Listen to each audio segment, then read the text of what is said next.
can't cope. Let's speak to Nikki Sinclaire, MEP, Member of the European Parliament for the West Midlands, who wants to talk about this as well. Nikki, hello. Good morning. Thanks for getting in touch with the programme. Firstly, as an MEP, maybe you can tell us why these rules were first introduced. Well, we all know about, because of our membership of the European Union, there's free movement within the EU. And as we saw with the Eastern Bloc joining in 2005, they were entitled to come and work and live and work in the UK. The Labour government at the time, there'd only be 14,000.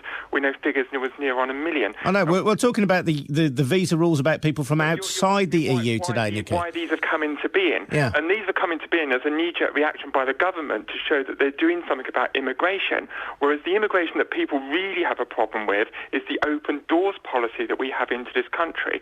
You know, the strain that we have on our schools, or the strain that we have on our healthcare, because we simply cannot control people coming into this country. So you're saying, Nikki, then, because we have large numbers of people coming in from Eastern Europe and because there is concern about immigration, the government exercises control over the one area of immigration that it can control, which is outside the EU. Exactly, and therefore it's disproportionate, and I think discriminatory, and I think, yes, racist, because if you look at my tweet to you, says if you look at the European Union, there's 500 million people of the European Union, that's predominantly Caucasian.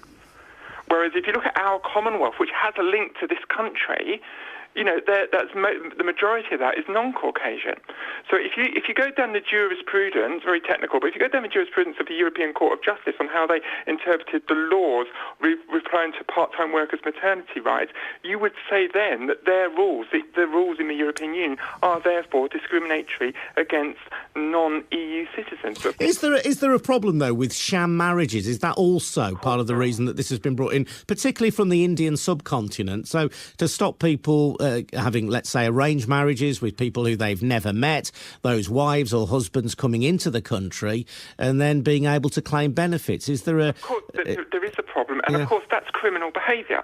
And therefore, you know, money should be invested to try to prevent that and make the penalties for that high. But you shouldn't discriminate against ordinary people. Look, in these days, it's a very small world. You know, backpacking around the world, Australia, the Asian subcontinent, South America, etc., the United States of America, people can freely travel now. It's much easier these days. Therefore, you're more likely to meet your partner from around the world. And, you know, decent law-abiding citizens are being discriminated against as some knee-jerk reaction by the government to kind of cover up their misdemeanours on immigration, which basically leaves our public services open to abuse. Nikki, thanks for joining us. MEP for the West Midlands, Nikki Sinclaire.